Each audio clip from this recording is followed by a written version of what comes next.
Grand jury subpoenas hitting a private residence, a missing 30-minute window on a quiet suburban driveway, and a homicide investigation that suddenly turned its back on the ocean. For weeks, the public was told a simple story. An 18-year-old went to a holiday boat party on Horn Island, got left behind, and drowned.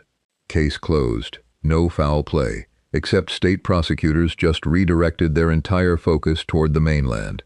They aren't looking at the Gulf of Mexico anymore. They are looking at the critical overnight hours between the moment Nolan Wells kissed his mother goodbye and the moment that boat hit the water.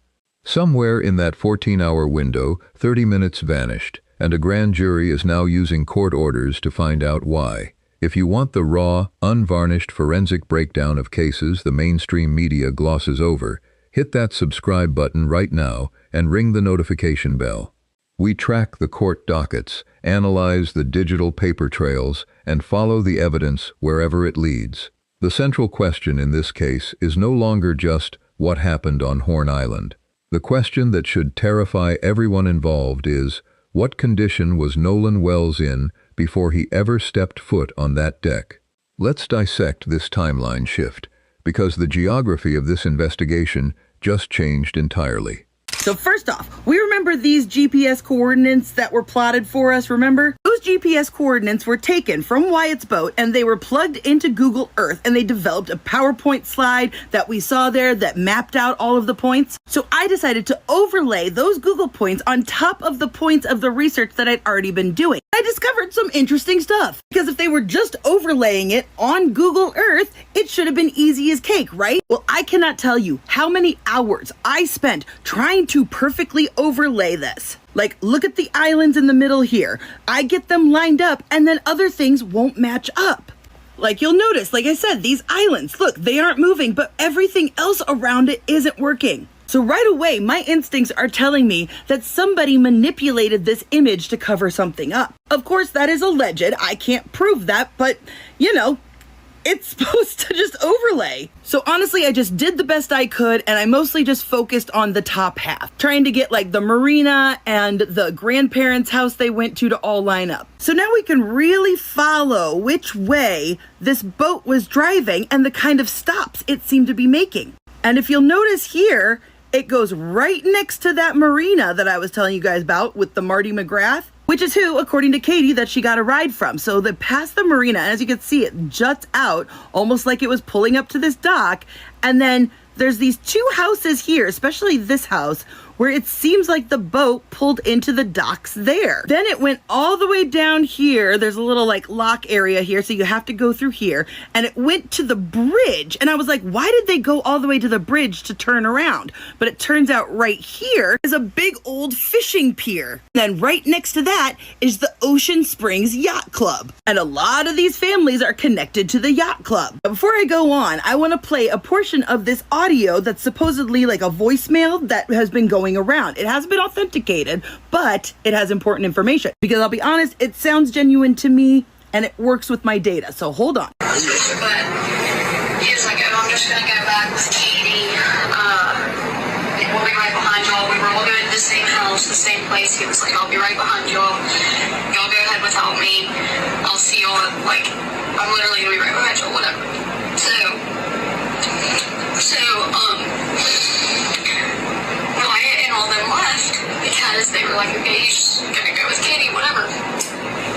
Well, then everybody got back in and we were all at Ava's house. And so first off, all of us were going to go to the same place. I'm going to go in with Katie, meaning Katie was supposed to be at that party with them. Or at least whoever Katie was with was supposed to be at that party, right? But that's not the important part. The important part is the name of the person who was throwing the party was Ava. Now, I found Ava. I'm not going to put her name out there, but simple Google searches will find this information. And I was able to basically just Google her name and find her address. And so the party was actually right in this yellow area. Again, I'm not going to be like pointing out people's houses, but I found it. After they leave this pier that's right next to the yacht club, they go all the way back and then they hook around and they go right next to where the party is. And then that's when they finally go and take the boat out of the water. Now, it seems to me like they were dropping people off, like Because look how it goes in a little bit, almost like it was pulling into this pier at the marina, like I suspected. And they were just making the rounds, dropping people off before the party. Now, her family and Wyatt's family, Warren's family, they're all connected. They're also part of the yacht club stuff. All of these rich families are super close, super connected. They're taking each other's kids on vacations, etc. Well, like just in May, there was a joint birthday party. In the background of this birthday party from the beginning of May, there's Warren's mom, there's his little brother, and right there in the background is the mayor of Ocean Springs, Bobby Cox. In fact, here's another picture of him from the party, just in case that profile view wasn't enough for you. Oh, and he was tagged in the picture. Oh, and remember Lieutenant Carone, the first person on the report that we see when Nolan's mom called him in missing? Well, as it turns out, someone that he's related to, I can't pinpoint exactly how the relation is, but their maiden name is the same as his last name. Yeah, turns out they have the same last name as who? The girl whose party it was. And I have confirmed that that woman is mutual friends of the mother of the girl who threw the party. And I'm gonna go ahead and just wild guess theory. This is alleged, but I'm gonna go ahead and guess that the reason they waited so long to tell the mom was they were waiting to make sure that he was on shift. This is why I'm thinking more and more that they brought Nolan back to the house. Everybody got their stories straight and stuff, and then they waited to tell Nolan's mom until he was going to be on his shift and taking that phone call. Which is probably why nobody was sent out to look for him that fucking night. That's why we don't have any footage of them going back to the grandparents' house up there. That's why no pictures from this supposed party ever came out. We know the GPS telemetry on the vessel shows a launch time of 9:56 a.m. on July 4th. But Nolan left his parents' house the evening before, on July 3rd, after cooking them dinner. That leaves a massive 14-hour gap where Nolan was in the company of friends on land. Now, prosecutors are demanding hard drives from exterior security cameras at a private home connected to those friends. Why does a grand jury subpoena home security footage? Because hard drives don't misremember. They don't protect their friends.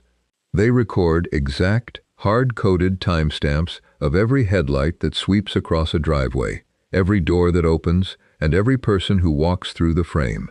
If someone claims Nolan was asleep inside at 2 a.m., but the driveways tell a different story, that 30-minute discrepancy becomes the catalyst for a criminal indictment. A subpoena isn't an outright declaration of guilt, but it is an unmistakable declaration of priority. It proves law enforcement found a critical rift in the witness statements that only digital hard drives can reconcile. And the driveway footage is only the first location where the original story collapses. Look at the boat's navigation telemetry. Coordinates confirm the vessel didn't leave Horn Island until roughly 4:30 p.m. on July 4th. That timestamp is devastating for one reason. It sits 30 minutes after a frantic distress call was placed from that boat to Sea Tow, reporting that their bilge pump failed and the deck was taking on water. Think about the panic of that moment. At 4 p.m., the boat is taking on water. By 4:30 p.m., that same boat pulls away from the beach, carrying every single teenager back to safety, except Nolan. Despite hundreds of holiday beachgoers anchored off that island, not a single independent bystander has placed Nolan alive on that beach after 4:30 p.m. Does an 18-year-old voluntarily choose to isolate himself on an uninhabited barrier island without a ride home? Or are we looking at a chaotic, desperate exit where a group left someone behind under circumstances they are terrified to explain? Then comes the digital ghost town left on Nolan's phone. When his family finally recovered his smartphone from the individuals who returned without him, his mother and aunt unlocked it immediately, well within the 24-hour window, before temporary social media content expires. There was nothing. No saved photos, no outbound snaps, no incoming messages, no active footprint from the entire day of July 4th. For a healthy 18-year-old who practically lived with a camera in his hand, a completely blank device is a statistical impossibility. The friends claimed they never touched the phone because they lacked his passcode. Yet the device returned home sanitized, Either Nolan abruptly abandoned every digital habit he possessed on the biggest holiday weekend of the summer, or someone systematically cleared that hardware before handing it back to a grieving mother. That contradiction is why civil rights attorney Ben Crump filed emergency petitions against 6 major tech platforms: Meta, WhatsApp, Snap Inc., TikTok, and Life 360. These aren't requests for basic call logs. They are legal mandates for server-level metadata. When content is manually swiped off a smartphone screen, the core servers retain the transaction log. If an account was accessed or wiped after Nolan vanished, those tech companies will return the exact IP address, cell tower connection, and geographic coordinates of the device that executed the command. You don't just establish that data was erased. You pinpoint the exact physical location of the hands that deleted it. While servers compile data, the physical forensic evidence remains locked in medical gridlock. An independent autopsy conducted by Dr. Roger Mitchell, former chief medical examiner of Washington, D.C., returned a verdict of undetermined for both cause and manner of death. That conclusion hinges on an alarming discovery: deep red discoloration in the tissue at the base of Nolan's skull, without any corresponding skull fracture or external lacerations. In forensic pathology, soft tissue discoloration without broken bone points to 3 very different realities: advanced decomposition, lividity, blood settling due to gravity based on how the body rested, severe blunt force trauma that bruised deep muscle without cracking the cranium. Without the primary state autopsy, toxicological panels, and scene photos, which state authorities have locked away under seal, an independent expert cannot narrow down those options. Worse, the initial state autopsy permanently altered the body. Key anterior neck structures were removed during the primary state examination and retained by state authorities. Because those internal throat tissues were missing, the independent pathologist was physically blocked from checking the airway for water inhalation or evaluating the hyoid bone for trauma. The single metric that proves whether a victim drowned accidentally or was placed in the water unconscious was rendered unexaminable. Dr. Mitchell couldn't state whether Nolan entered the water alive or dead, conscious or unconscious. And that line is the literal boundary between an accidental death and a capital murder charge. To bridge that gap, the legal team brought in coastal oceanographers to run fluid dynamic simulations on the Gulf currents. By modeling tidal movements between July 4th and July 6th, when Nolan's body was recovered near the island's tip, hydrologists are mapping whether a body could naturally drift to that recovery site, or if the water currents prove he entered the Gulf, miles away from where witnesses claim he was left. Simultaneously, forensic audio analysts are dismantling the 4:30 p.m. distress call. Viral, enhanced audio clips circulating online claim to capture whispers saying, "Is he dead?" in the background. However, waveform analysis reveals those viral files are 20 seconds longer than the official state recording, indicating heavy processing artifacts or direct manipulation. Without access to raw, uncompressed master audio, certified analysts cannot validate those claims, proving just how easily bad faith online noise can clutter a real investigation. Meanwhile, the physical reality on the ground has taken an unprecedented turn. 2 of the key individuals on that boat recently returned to Horn Island alongside their criminal defense attorneys and a hired visual photographer to reconstruct the beach layout. While defense counsel frames this as due diligence to clear their clients' names, the optics of walking a potential crime scene with defense lawyers and legal photographers while a grand jury convenes tells you everything you need to know about the legal exposure these individuals are facing. The pressure has even spilled into federal court. The Department of Justice recently arrested 3 out-of-state individuals for sending violent death threats to local figures, including a Chancery Court judge whose stepson was on the boat. Between fake toxicology leaks, federal threat indictments, and sealed state files, the real facts are being buried under an avalanche of chaos. Yet through all the legal maneuvering, one sentence from Nolan's mother, Christine Wansley, strips away the noise.